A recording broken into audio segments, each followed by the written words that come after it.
అధ్యాయము 6వ వచనం, నీవు నీ దేవుడైన యెహోవాకు ప్రతిష్ఠిత జనము, నీ దేవుడైన యెహోవా భూమి మీదనున్న సమస్త జనముల కంటే నిన్ను ఎక్కువగా ఎంచి నిన్ను తనకు స్వకీయ జనముగా ఏర్పరచుకొనెను. నీవు ప్రతిష్ఠిత జనముగా నీవు ఉంటే నిన్ను దేవుడు ఎక్కువగా ఎంచుకుంటాడు. అందరూ చెప్పండి, మనము దేవునికి ప్రతిష్ఠిత జనముగా ఉంటే దేవుడు మనల్ని ఎక్కువగా ఎంచుకుంటాడు.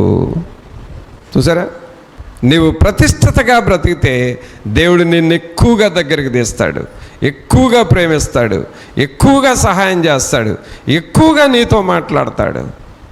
ఎవరిని మనం ప్రేమిస్తామో వారితో ఎక్కువగా మాట్లాడుతూ ఉంటాం కదా.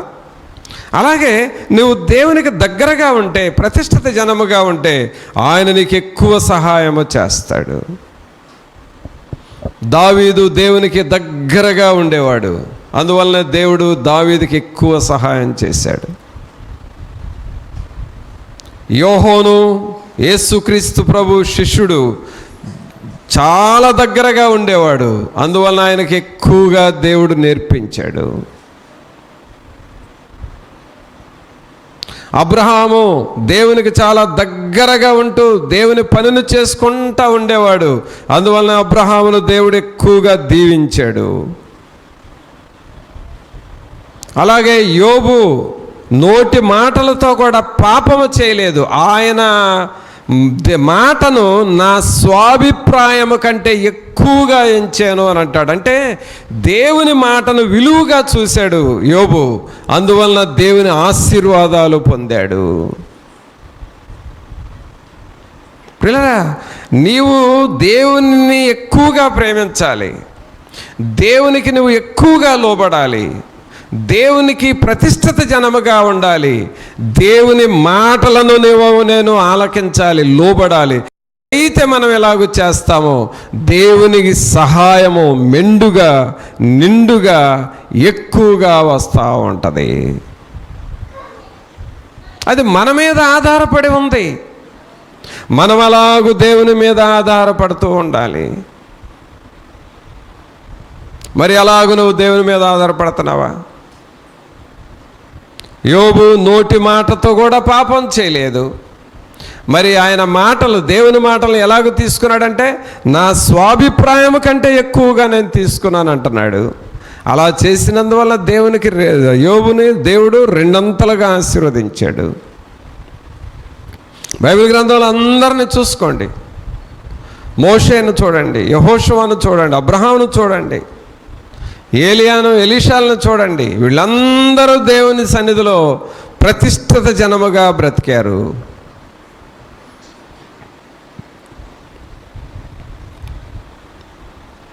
దేవుని సన్నిధిలో సమర్పించుకున్నారు.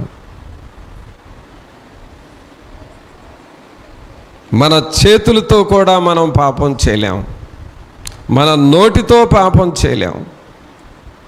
ఎందుకంటే దేవునికి మనం ప్రతిష్ఠిత చేసుకున్నాం. అందుకని ఇక్కడ ఏమని చదివాం? 7వ వచనం మరలా చూడండి, 6వ వచనం, నీవు నీ దేవుడైన యెహోవాకు ప్రతిష్ఠిత జనము, నీ దేవుడైన యెహోవా భూమి మీదనున్న సమస్త జనముల కంటే నిన్ను ఎక్కువగా ఎంచి నిన్ను తనకు స్వకీయ జనముగా ఏర్పరచుకొని. నువ్వు ప్రతిష్ఠిత జనముగా ఉంటే ఆయన నిన్ను ఎక్కువగా ప్రేమించి స్వకీయ జనముగా చేసుకుంటాడు. అంటే మనము దేవుని బిడ్డలంగా మారిపోతాము. అది ప్రియులారా మనం నేర్చుకోవలసిన సూత్రం. మరి వీటిని మనం నేర్చుకుంటున్నామా? ఇలాగ మనం ఆత్మీయ జీవితంలో జీవిస్తూ ఉన్నామా? ఇంకా చూడండి, దేవుని సహాయం నీకు ఎక్కువగా కావాలి అని అనుకుంటే సామెతల గ్రంథం తీయండి. సామెతల గ్రంథము 28వ అధ్యాయము. మనం చేయాల్సిన పని ఇక్కడ ఒకటి మనకు కనబడుతుంది. సామెతల గ్రంథము 28వ అధ్యాయము 28వ వచనం చదవండి. దుష్టులు గొప్పవారగునప్పుడు జనులు దాగుకొందురు. వారు నశించునప్పుడు నీతిమంతులు ఎక్కువగుదురు. మరలా చదవండి. ఇక్కడ ఒక ప్రశ్న వేస్తాను, మీరు నాకు కరెక్ట్గా జవాబు చెప్పాలి. మరలా అందరూ చదవండి. దుష్టులు గొప్పవారగునప్పుడు జనులు దాగుకొందురు. వారు నశించునప్పుడు నీతిమంతులు ఎక్కువగుదురు. ఇప్పుడు ఇక్కడ ఎక్కువ అవ్వాల్సిందేంటి, తక్కువ అవ్వాల్సిందేంటి అనే దానికి నాకు ఆన్సర్ కావాలి. మరలా చదువుకొని చెప్పాలి నాకు. ఏది ఎక్కువ కావాలి, ఏది తక్కువ కావాలి చెప్పాలి. మరలా ఒకసారి చదవండి, మీకు మైండ్కి తట్టాలి అని అంటే ఇంకొకసారి చదవండి. దుష్టులు గొప్పవారగునప్పుడు జనులు దాగుకొందురు. వారు నశించినప్పుడు నీతిమంతులు ఎక్కువగుదురు. ఇప్పుడు ఏది తక్కువ కావాలి, ఏది ఎక్కువ కావాలి చెప్పాలి. నీతిమంతులు ఎక్కువ కావాలి, ఏది తక్కువ కావాలి? దుష్టత్వం తగ్గాలి. చెప్పండి. నీతిమంతులు ఎక్కువ కావాలి, దుష్టత్వం తగ్గాలి. అంటే నీతి పెరగాలి, దుష్టత్వము తగ్గాలి. చెప్పండి, అందరు చెప్పండి. నీతి పెరగాలి, దుష్టత్వం తగ్గాలి. మీ ప్రక్కన వాళ్ళతో చెప్పండి. నీతి పెరగాలి, దుష్టత్వం తగ్గాలి. అంటే అర్థం ఏంటంటే దేవుని సహాయము, దేవుని మేలులు నువ్వు పొందాలంటే ఈ రెండు మనలోనే ఉంటాయండి, ఎవరిలోనో ఉంటాయని అనుకోబాకండి. ఇది మా అత్తగా బాగా మంచి మెసేజ్ అనుకోబాకండి ఎవరు, లేకపోతే ఇది పలానోళ్ళకి భలే మెసేజ్ ఇదని అనుకోబాకండి. అది మందే, నీదే, ఇది నాదే. మనలోనే రెండు ఉంటాయి. ఆ రెండు ఏంటంటే ఒకటి నీతి ఉంటుంది, రెండు దుష్టత్వం ఉంటుంది. రెండు నాలో రెండిట్లో ఒకటే ఉంది, ఒకటి లేదన్న వాళ్ళు చేతులు ఎత్తండి. నీతి మాత్రమే ఉంది నాలో, దుష్టత్వం అనేది ఏ కోశానలోదా అని అన్నవాళ్ళు చేతులు ఎత్తండి. ఎవరు ధైర్యం చేయలేరండి, ఎవరు ధైర్యం చేయలేరు. అసలు మనకంటే వాళ్ళల్లో టాప్. ఇంకా ఎవరిలో? మన దేశాన్ని పరిపాలిస్తున్నారే పెద్ద దుష్టులు వాళ్ళు, వాళ్ళల్లో ఇంకా దుష్టత్వం ఉంటుంది. వాళ్ళల్లో ఉన్నంత దుష్టత్వం ఇంకెవరిలో ఉండదు అసలు. ఆ దుష్ట పనులు చేస్తేనే ఆ స్థాయికి వెళ్తారు. పిల్లరా, దుష్టత్వము పెరుగుతూ ఉంటుంది మనుషుల్లో. దుష్టత్వం గమనించండి. మన హృదయాలలో నీతి ఉంటుంది, దుష్టత్వం ఉంటుంది. అయితే దుష్టత్వము మనలో నిదానంగా ఏమవ్వాలంటే తగ్గిపోతూ ఉండాలి. మొన్న బాగా వరదల్లాగా 2 వారాలు నీళ్ళు వచ్చినాయి కదా, వర్షాలు వచ్చినాయి కదా, కాలువలు ఏమైపోయినాయి? ఫుల్గా వచ్చినాయి. ఇప్పుడేమైనాయి? కాలువల్లో నీళ్ళు ఏమైనాయి? పూర్తిగా తగ్గిపోయినాయి. అలాగే మనలో కూడా దుష్టత్వము అనే వరవడి, దుష్టత్వం అనే పనులు, దుష్ట క్రియలు, దుష్ట మాటలు, దుష్ట స్నేహం, దుష్ట పద్ధతులు అన్నీ తగ్గుతూ ఉండాలి. ఆమేన్. నిదానంగా సినిమాలు ఎక్కువగా చూస్తూ ఉంటే అవి తగ్గిపోవాలి. సెల్ ఫోన్లు బాగా వాడుతూ ఉంటే అది తగ్గాలి. తగ్గాలా పెరగాల చెప్పాలి కుర్రోళ్ళు. సెల్ ఫోన్లు చూడటం తగ్గాలా పెరగాల? తగ్గిపోవాలి. అనవసరంగా స్నేహాలు తగ్గిపోవాలి. కొంతమంది కోడి కానీ పిల్లల్ని వేసుకొని ఇంటి చుట్టూ తిరుగుతూ ఉంటుంది అని సౌండ్ చేసుకుంటాయి. ఎందుకు? ఆ పిల్లలు ఎమ్మటబడిపోతూ ఉంటాయి. ఆ కోడి ఎక్కడ తిరిగినా ఆ ఇంటి చుట్టూ ఆ ప్రక్క ఉంటోళ్ళు ఎడదాకే పోతుంది, ఇంకా వేరే బజార్లకు కూడా పోదు. కానీ మనుషులు వాళ్ళ ఇల్లు వదిలిపెట్టి ప్రక్క ఉంటే బజార్లకు వెళ్తారు, ఆ ప్రక్కన బజార్లకు వెళ్తారు, ఆ సెంటర్కి వెళ్తారు, ఈ సెంటర్కి వెళ్తారు, వాళ్ళతో స్నేహం అంటారు, వీళ్ళతో స్నేహం అంటారు, ఇల్లు గుర్తురాదు. పొద్దుపోయిన అర్ధరాత్రి అయినా ఏంటయ్యా ఇంకా రాలేదంటే, అవ్వలేదులే నా వ్యవహారం, సెంటర్లో నేను చూసుకుంటాను అంటారు. దుష్టత్వం వీళ్ళదే, దుష్టులు వీళ్ళు. దుష్టత్వం పెరుగుతుందండి మనుషుల్లో. దుష్టత్వం పెరుగుతుంది. తిరిగినింటికే తిరుగుతూ ఉంటారు, పోయిన బజారే పోతూ ఉంటారు, వెళ్ళిన స్నేహమే చేస్తుంటారు. ఈ స్నేహం వద్దురా బాబు, శోధనలు వస్తాయంటే శోధన వచ్చిందాకా ఆ స్నేహమే చేస్తారు. దుష్టత్వం ఏం తగ్గాలి?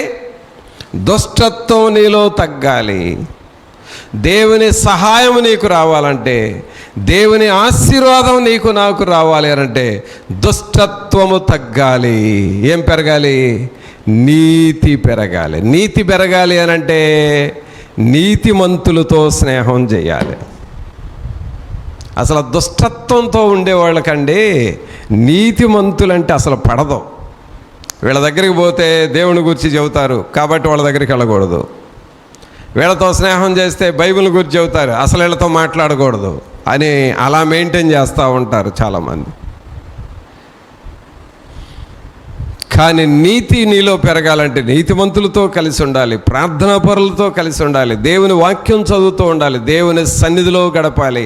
ఎప్పుడు ప్రార్థన అంటే అప్పుడు వచ్చి మోకరించి ప్రార్థన చేసుకోవాలి. ఒక క్రమమైన జీవితం, ఒక క్రమమైన ప్రవర్తన. నిద్ర లేవటానికి ఒక క్రమం, నిద్ర పోవటానికి ఒక క్రమం, తెల్లవారుజాము ప్రార్థన చేయడానికి ఒక క్రమం, పడుకోబోయేటప్పుడు ఒక క్రమమైన ప్రార్థన, కుటుంబ ప్రార్థన. నీతి పెరిగే సూత్రాలు ఇవి. ఏం పెరిగే సూత్రాలు? నీతి పెరిగే సూత్రాలు. కావున ప్రియులరా, నీతిని ఇంటిలో పెంచితే దేవుని సహాయం నీకు వస్తుంది.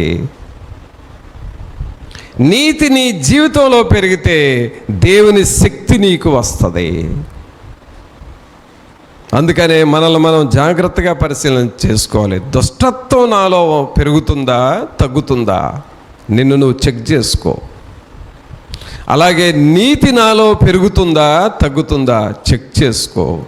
ఈ రెండు టాలీ చేసుకో. నీతి పెంచుకో, దుష్టత్వము తగ్గించుకో. అలా చేసినప్పుడు దేవుని సహాయము మనకు దొరుకుతుంది. ఏ సహాయం అన్నది? దేవుని సహాయము. చివరిగా ఇంకొక వ్యక్తిని మీకు చూపించి ముగిస్తాను. ఈ వ్యక్తి ఎవరంటే దానియేలు గ్రంథం తీయండి. దానియేలు గ్రంథము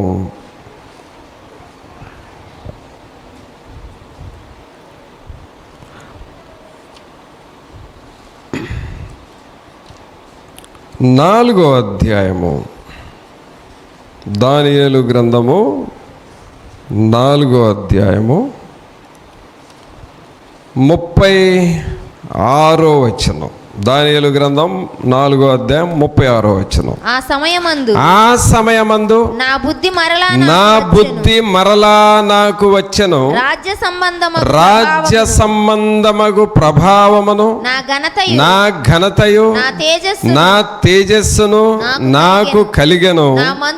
నా మంత్రులను, నా క్రింది అధిపతులను నా యొద్ద ఆలోచన చేయవచ్చిరి. నా రాజ్యము నాకు స్థిరపడగా నేను మరి ఎక్కువ ఘనత నొందితిని. 37వ వచనంలో చూస్తే, ఏలాగు నెబుకద్నెజరును నేను అంటున్నాడు. అంటే ఏలాగు నెబుకద్నెజరును నేను అంటే పై మాటలు చెప్పింది ఎవరని అర్థం? నెబుకద్నెజరు చెప్పాడు. ఎవరు చెప్పారు? నెబుకద్నెజరు చెప్పాడు. ఏమని చెప్పాడు? దేవుడు నాకు ఎక్కువ ఘనతనిచ్చాను అంటున్నాడు. కానీ ఈ 4వ అధ్యాయంలోనే కొంచెం పైకి పోయి మనం చదువుతూ ఉంటే ఆయన పరిస్థితి మనకు బాగా తెలుసు. బాగా గర్వించిన వాడుగా ఉన్నాడు. ఏముందండి అతనిలో? గర్వం. అన్ని విషయాల్లో గర్వించాడు. ఎంత గర్వించాడంటే, నా అంతటోడు లేడు, నాకంటే గొప్పోడు లేడు, నేనే అందరికంటే గొప్పోడిని అని తనను తానే హెచ్చించుకోవటం ప్రారంభించాడు. దేవుని వాక్యంలో ఏముందో తెలుసా? గర్విష్ఠుల కంట దేవుడు విరోధి. గర్వపడకూడదండి, గర్వపడకూడదు. గర్వం ఎప్పుడైనా కూడా నాశనానికే నడుపుతుంది. నాశనమునకు ముందు నడుస్తుందంట గర్వం. నాశనమునకు ముందు గర్వము నడుచును. ఆశీర్వాదానికి ముందు దేనత్వం నడుస్తుంది. అందుకే మనం ఎప్పుడు కూడా గర్వంగా ప్రవర్తించకూడదు. యవనస్తులకి బాగా ఇది ఇష్టం, గర్వంగా ఉండటం. అలాగే పురుషులకు, స్త్రీలకు గర్వంగా ఉండటం ఇష్టం, గర్వంగా మాట్లాడటం ఇష్టం. ఇతరులను లెక్క చేయకపోవటం, ఇతరులంటే తృణీకరించటం, గర్వంగా ప్రవర్తించటం ఇష్టపడుతున్నారు. కానీ ప్రియులారా, దేవుని వాక్యం ఏం చెబుతుందో తెలుసా?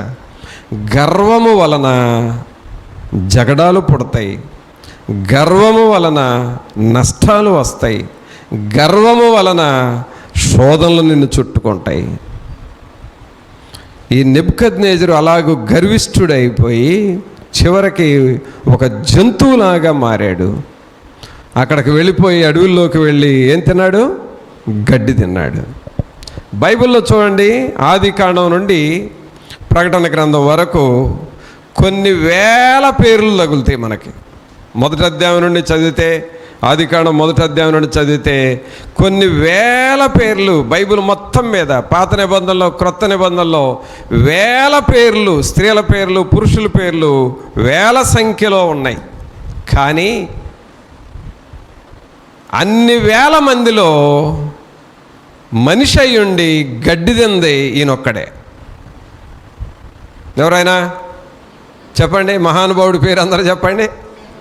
నెబుకద్నెజరు. ఇన్ని వేల మందిలో గడ్డి తిన్నవాళ్ళు ఎవరన్నా ఉన్నారంటే ఎవరు లేరు, ఒక్కడే నెబుకద్నెజరు. అంత గడ్డి తినడానికి కారణం ఏంటి? తినడానికి ఏం లేదా? తినడానికి ఇంట్లో చాలా ఉంది. కానీ మనుషులు తినే తిండి తినే ఆ మనసు పోయి జంతువులు తినే గడ్డి మీదకి మనసు పోయింది. అంటే జంతు స్వభావం. ఆ స్వభావం కూడా ఎందుకు వచ్చిందంటే గర్వం వలన. దేనివలన? గర్వం. కొంతమంది గర్విష్ఠులై పోటీలకి బెట్టలు కాస్తారు.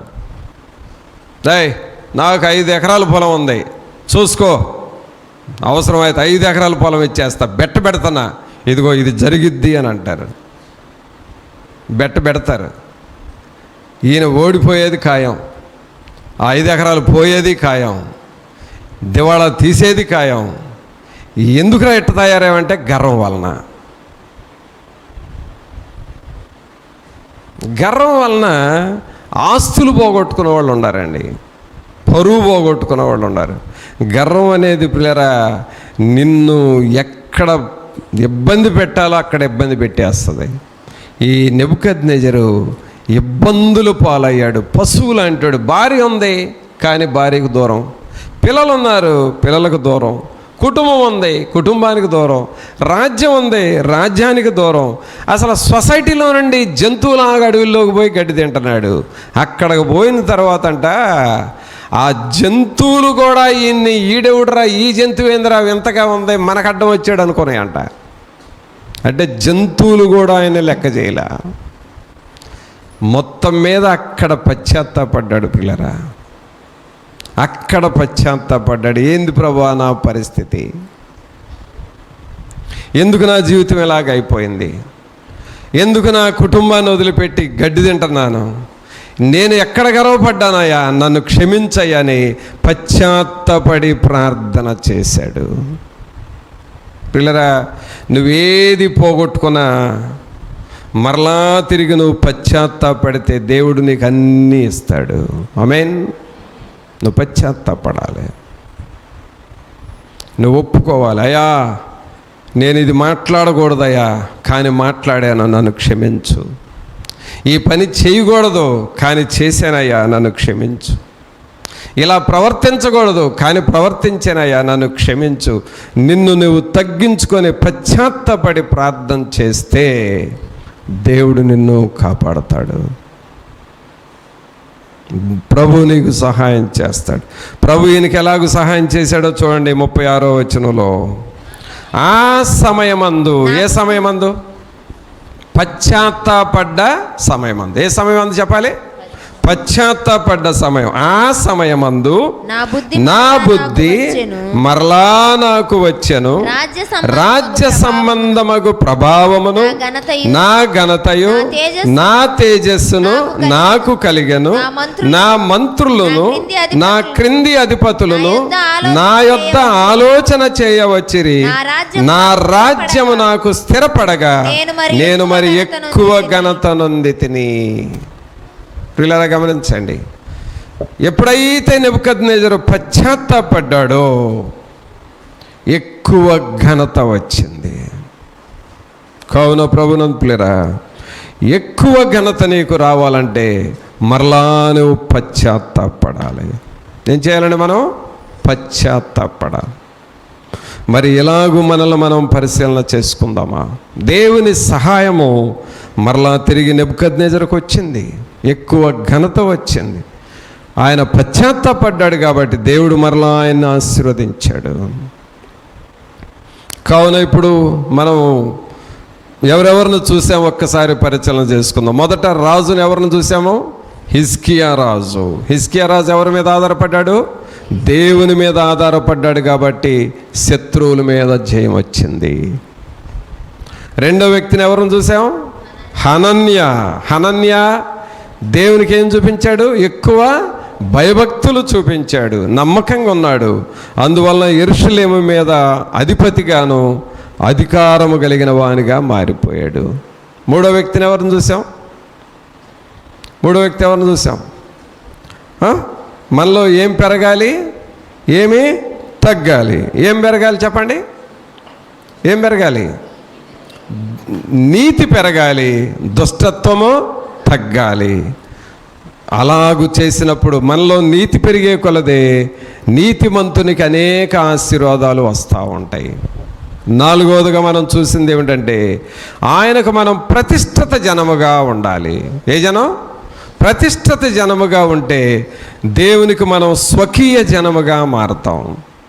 మనల్ని మనం దేవునికి ప్రతిష్ఠిత చేసుకోవాలి. అలాగే యోబు జీవితంలో కూడా మరి దేవుని మాటల్ని ఆయన ఘనపరిచాడు కాబట్టి ఆయన దేవుడు రెండంతలుగా ఆశీర్వదించాడు. దేవుని మాట విన్నాడు అని మనం విన్నాం. అలాగే తర్వాత మాటగా మనం చూస్తే చివరిగా నెబుకద్నెజరు గర్వం వలన పశువు లాంటి మనసు వచ్చింది, కానీ పశ్చాత్తాపడినందువలన తిరిగి మరలా దేవునికి ఘనత వచ్చింది. మరి అలాగూ మనం దేవుని మీద ఆధారపడదామా? దేవుని వైపు నువ్వు అలాగూ చూస్తావా? ప్రభా, నీ వైపు నేను చూస్తాను, మీ సన్నిధి నేను కలిగి ఉంటాను అని నువ్వు దేవుని మీద ఆధారపడదామా? ప్రార్థన చేసుకుందాం. ఒక నిమిషం అందరము తలలు వంచి ప్రభు సన్నిధిలో మన హృదయాలను మనం పరీక్ష చేసుకుందాం. ప్రియులారా, అందరం మోకరించి దేవుని సన్నిధిలో మనల్ని మనం తగ్గించుకొని ప్రభువుని అడుగుదాం. పరిశుద్ధాత్మ దేవుడా, మీ మీద ఆధారపడి బిడ్డలుగా మేము ఉండాలి. ప్రభా, మీ సన్నిధిని మాతో ఉంచండి. మీ వాక్యపు వెలుగును మాకు దయచేయండి నాయన. మేము మీకు ప్రతిష్ఠిత జనముగా మేము ఉండాలి ప్రభా. హిజ్కియా వలె మేము దేవుని మీద ఆధారపడే వారముగా ఉండాలయ్యా. హనన్యలాగా దేవుని యందు ఎక్కువ భయభక్తులు కలిగిన వారముగా మేము ఉండాలి ప్రభా.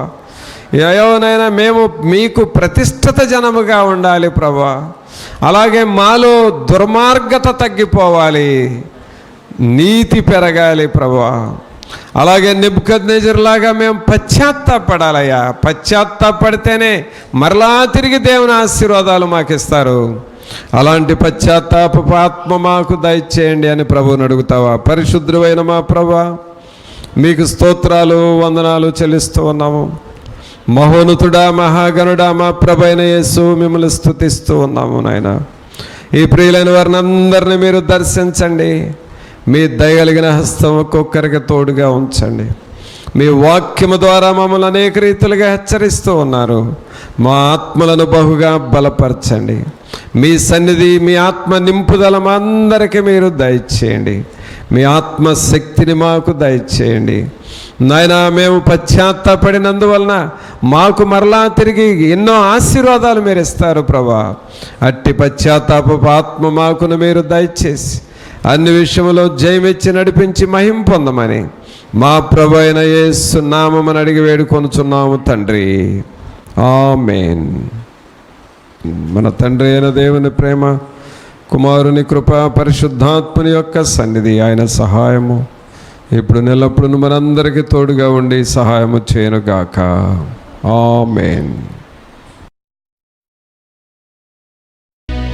మన ఆరాధన గీతం నుండి 173 పాట పాడుకున్నామండి. ప్రియ యేసు నిర్మించితివి ప్రియమార నా హృదయం. ప్రియ యేసు నిర్మించితివి